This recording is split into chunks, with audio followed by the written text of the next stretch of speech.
Cher Frédéric L., je tiens tout d'abord à vous remercier pour cette question fort pertinente, afin que ces élections européennes, le 26 mai prochain, ne soient un rendez-vous en terre inconnue. Premièrement, parlons des personnes qui sont élues à l'occasion de cette élection. Les élections européennes permettent aux citoyens européens de désigner leurs représentants, les députés européens, également appelés les eurodéputés. Ces derniers siègent au Parlement européen à Bruxelles. Ils sont élus pour 5 ans. Deuxièmement, quel est le rôle du Parlement européen et donc des députés ?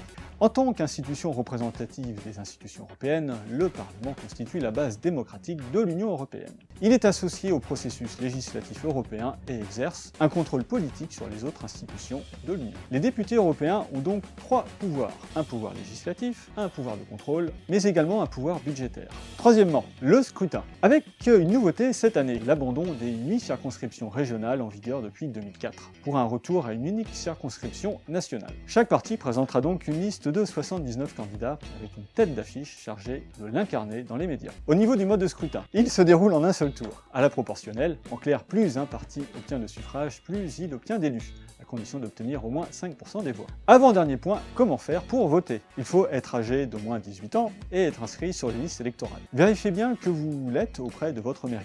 Dans le cas contraire, vous avez jusqu'au 31 mars pour vous y inscrire. Exception faite pour les jeunes ayant 18 ans entre le 31 mars et le 26 mai. Il leur est possible de s'inscrire jusqu'au jour de l'élection. Et enfin, dernier point, mais pour qui voter? Ce choix vous revient bien sûr, mais pour l'éclairer, le Lige de l'Orne vous propose un débat citoyen en présence de représentants de différentes listes aux européennes. Rendez-vous donc le 23 avril à partir de 18h30 à la salle Baudelaire d'Alençon. Si ça vous a plu, n'hésitez pas à aller voter dans la story Instagram du Bige pour la prochaine notification. À bientôt pour une autre notification.